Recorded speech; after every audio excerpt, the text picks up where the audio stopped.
En position de départ, les mains sont au niveau de nombril. Le haut du corps est droit et détendu. En inspirant, le bras gauche monte vers le ciel en effectuant une rotation au niveau de l'épaule.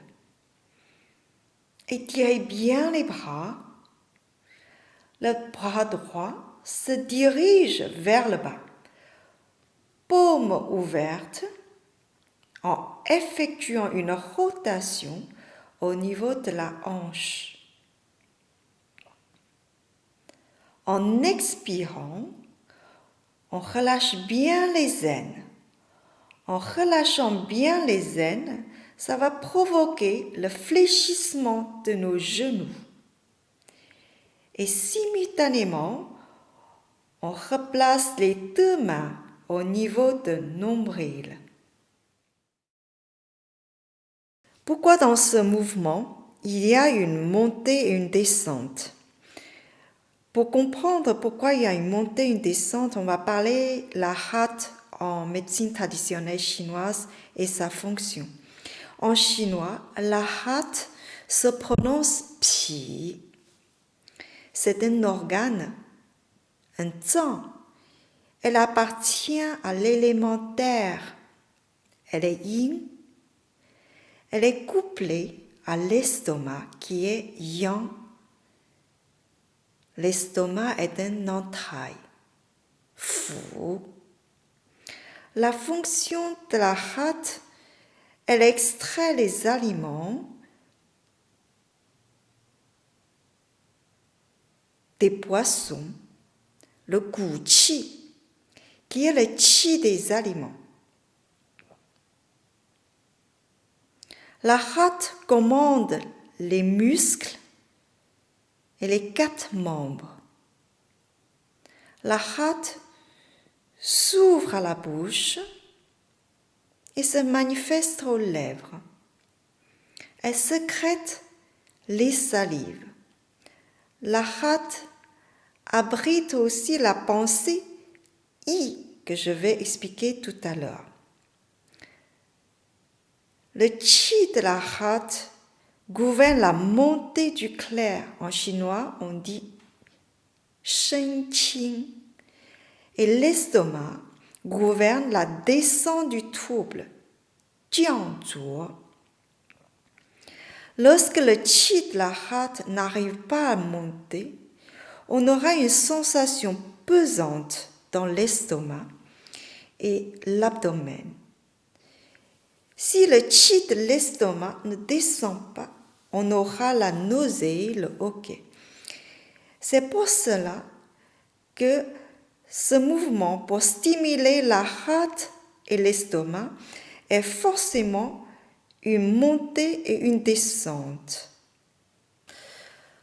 Pour bien comprendre ce mouvement, il faut connaître aussi la théorie des 5 éléments, ou bien traduit en français 5 mouvements, qui est la base de la théorie de la médecine traditionnelle chinoise.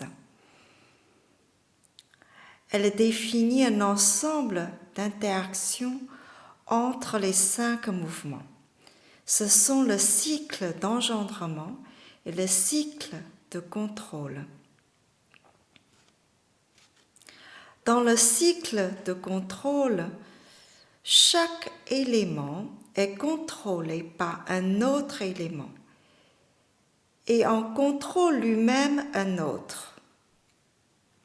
La terre, par exemple, est contrôlée par le bois. L'organe, le froid, appartient à l'élément bois. Si, par exemple, on est en colère, du coup, le qi du foie stagne. Cela va peut-être perturber les capacités de la hâte à assurer sa fonction de transformation et de transport. Nous avons tous probablement connu déjà une mauvaise digestion provoquée par un dîner un peu tendu. Donc, dans ce troisième mouvement, on monte les bras pour bien étirer les deux flancs, pour bien étirer les méridiens de foie et de vésicule biliaire. Si le qi du foie circule bien, le qi du foie va assister le qi de la rate dans son mouvement de la montée. Maintenant, je vais parler d'une autre fonction importante de la rate. La rate abrite la pensée. I. On le traduit en français par intention, pensée, imagination. Ce caractère est composé de deux parties. En haut, yin, le son, la musique. En bas, xin, le cœur. Donc, l'intention est l'attention du cœur qu'on met dans les sons qu'on exprime. Par extension, la capacité du cœur à diriger son attention vers un objectif afin de penser, de parler, d'agir. Dans nos pratiques des arts énergétiques et martiaux chinois, nous parlons souvent du yi. Pourquoi? Je vais d'abord vous raconter une histoire. Cette histoire s'appelle l'arbre qui exauce les vœux. Un jeune homme était assis sous un arbre magique qui exauce les vœux sans le savoir.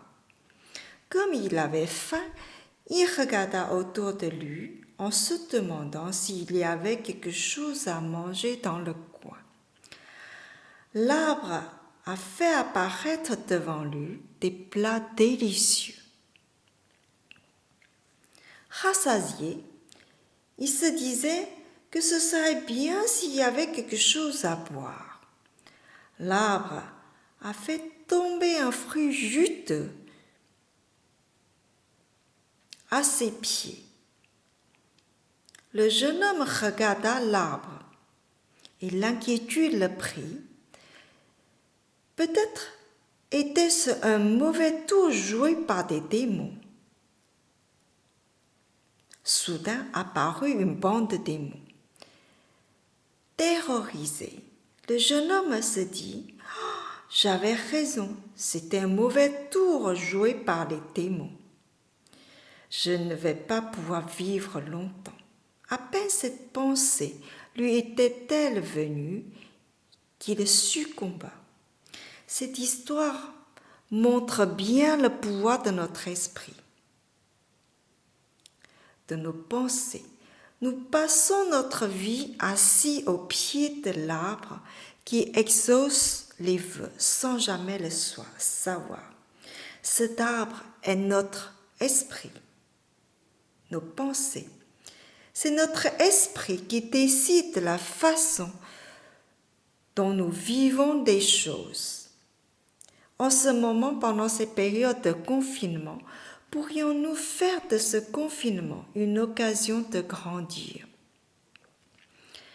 J'espère que cette histoire vous a plu et vous vous rappellerez que la rate a une fonction importante. Elle abrite la pensée I.